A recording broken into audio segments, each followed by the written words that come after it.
Joining us now is such a person, Tennessee Senator Bill Hagerty.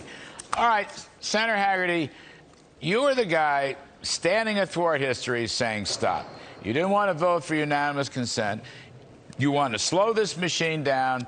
The deficit numbers didn't work. A lot of promises are not kept. So, first of all, my hat's off to you. I think everyone's hat is off to you. You are a brave man. Last night on this show, your colleague, Marsha Blackburn, said the same thing. You're a brave man for doing this. But, Senator, at the end of the day, you didn't seem to get much support from your fellow Republicans, and that troubles me, and I just wanted to give you some time to talk about that if you care to. Well, you're kind to do that, Larry, and I've got to say, you know, the past 5 days have been pretty lonely, but we've accomplished something. We didn't get the result I wanted. I've got to be fair. It's disappointing to me. But we did move some senators, and more importantly, we showed the American public what's really in this bill. You know, Larry, when you and I served in the Trump administration, we were criticized constantly about not respecting the institutions here in Washington. Yet when the Democrats come in, it's all different. I mean, the first thing they do is move to federalize the elections, then they try to pack the courts. And here, they were trying to stop the deliberative process. You know how it went down. 2,700-page bill dropped on our desks with about 6 days before the CBO score came out. That was Thursday when we got the scoring on this bill that had been advertised that it would be paid for. Yet we find out that it's over $250 billion in the hole. What's the response to that? Well, the Senate Majority Leader wants to move immediately to accelerate passage of it that night. They wanted to sweep it under the table, put some bipartisan momentum in place so they could move really what their great goal is, and that's this $3.5 trillion spend-a-thon that they're underway with right now.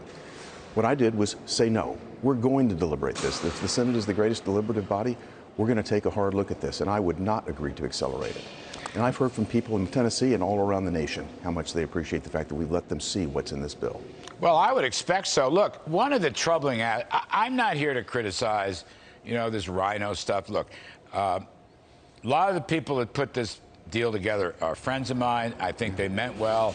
I think, I don't know, a third to half the bill actually is about core infrastructure. The rest of it is not. It was all about green stuff and excess spending and mass transit and what have you. And that's why I liked your position. But most of all, Bill Hagerty, when the Congressional Budget Office came out with the score of minus $265 billion, so many senators on both sides of the aisle said they were going to wait to see if the pay-fors paid for, $256 billion. So the score came out. Now, I've had my differences with CBO down through the years, but Senator Hagerty, they are the scorekeepers. They make the rules. And it just seems to me like a lot of Republicans walked away from that and dissed it, and a lot of Democrats. And I don't think that's healthy, because the big thing here is to stop reconciliation, which would transform America in ways we don't want. Well, you're exactly right, Larry. And by stopping this, by slowing it down for the past 5 days, I think we've put an immense amount of pressure on the moderate Democrats in the House who are in swing districts. They're going to have a much harder time now moving forward with this, now that their constituents know what's in this bill. Can you keep, from day one, now you're having this vote-a-rama about the budget resolution, which then gets fleshed out, and eventually we'll have reconciliation sometime in the later fall. Do you believe, Senator Hagerty, that you have 50 Republican senators right now that will oppose this transformational reconciliation bill? Do you have 50? I certainly hope so. That's my understanding right now, Larry, and I certainly think we'll hold that. Well, I hope you do, sir. I mean, I really hope you do. And I hope they understand how important you were symbolically and actually, so your constituents, and by the way, I believe your constituency now reaches far beyond Tennessee. So you were this terrific stuff. I'm sorry I didn't get it. Your cause was just. You know, Bill Buckley would say, stand athwart history and say stop. That's what you were doing. Stop. You're very kind. All right, sir. I'm going to get out. Thanks for you, coming back on the show, Senator Bill Hagerty, Tennessee.